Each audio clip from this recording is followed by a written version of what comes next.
pleased about is the rating on IMDb and Rotten Tomatoes, because that's higher than The Shawshank Redemption, which is that's a huge surprise. To have a show rated more highly than that is sort of eye-widening.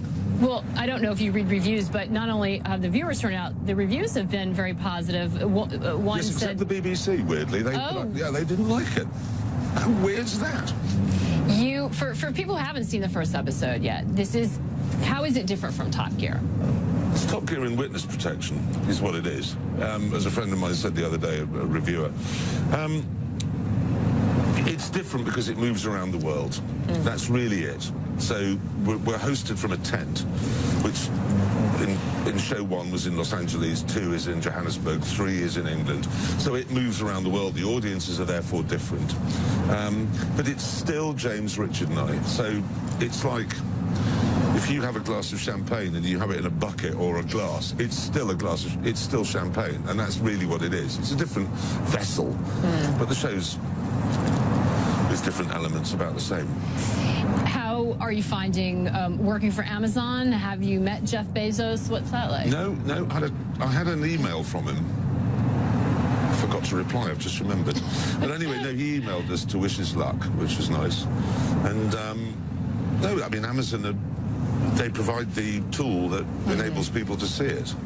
And then we clown around. It's an ideal scenario, really. And Amazon's idea of SVOD, you know, is very good. It seems to me to be the future.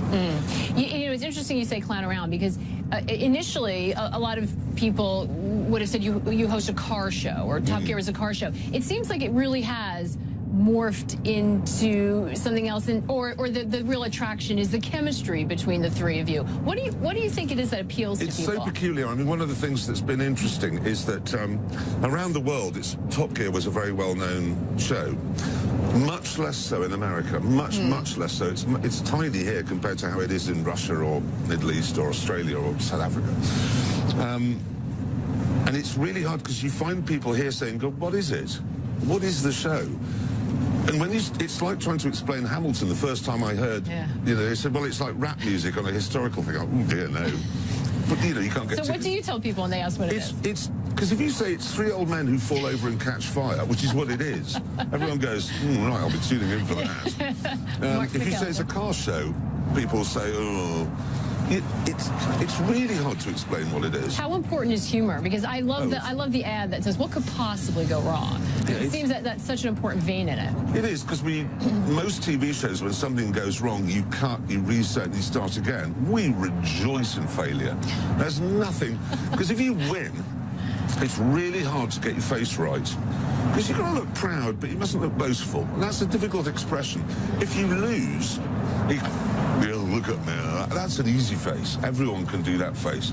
And we like losing. James doesn't, but Richard and I like losing. And it is quite funny, because we are so different, Richard, James and I. Get on terribly well when we're working. Not working? Yeah, well, not working. They're the last people in the world I'd like to see. But it's really hard to explain why it's so popular, because it was the world's most watched TV show, factual TV show.